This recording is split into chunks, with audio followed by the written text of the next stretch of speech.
Hello friends, কেমন আছেন আপনারা সবাই? আশা করি সবাই ভালো আছেন, আমিও ভালো আছি। চলে আসলাম নতুন আরেকটি ভিডিও নিয়ে। কয়েকদিন ধরে আমার খুব ইলিশ খেতে ইচ্ছা করছিল, সো চলে আসলাম মামা। এই রেস্টুরেন্টটাতে কখনো ঢোকা হয়নি। এই রেস্টুরেন্টটা ওপেন ছিল, সো ভাবলাম যে এই রেস্টুরেন্টটাতে খাওয়া যাক। অ্যাম্বিয়েন্সটা অনেক সুন্দর, বাইরে থেকে খুব দেখতে খুবই আকর্ষণীয় লাগে। তো গেলাম। ওরা আমি যখন মেনু দেখলাম, মেনুতে সব কিছু আইটেম ছিল না, তখন অনেক রাত 2টা বাজে।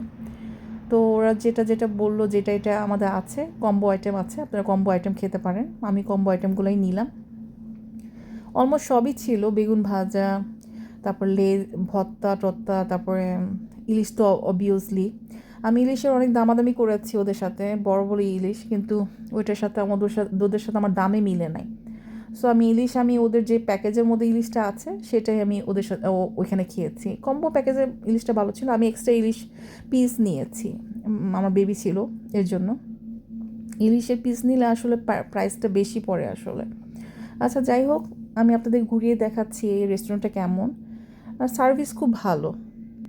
আর বসে পড়েছি টিভির সামনে, টিভি ফ্রি কামি, কার্টুন হচ্ছিল। আমি তো গোপাল ভাঁড় দেখতে দেখতে ভাত খাই, গোপাল ভাঁড় না দেখলে আমার তো হজম হয় না খাবার।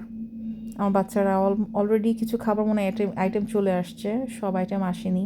ওয়েট করতেছে আমার বেবিরা যে আমি আসবে, ওখানে বসবে, ঠিক আছে, ওখানে সবাই মিলে খাবো আমরা।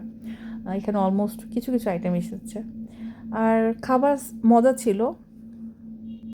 রেস্টুরেন্টের নাম হচ্ছে গার্ডেনশিপ। আমি নেক্সট টাইম গেলে অবভিয়াসলি আবার যাব, কারণ এই অ্যাম্বিয়েন্স, পরিবেশ, তারপরে নিট অ্যান্ড টাইডি, ঠিক আছে।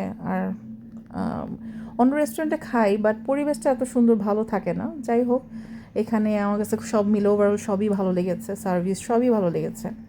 আর আমার আজকে ভিডিও যদি আপনাদের ভালো লেগে থাকে, আমি যদি আপনাদের দেখিয়ে যদি ভালো ফিল করাতে পারি, প্লিজ আমাকে লাইক আর সাবস্ক্রাইব করে দেবেন। Thank you so much.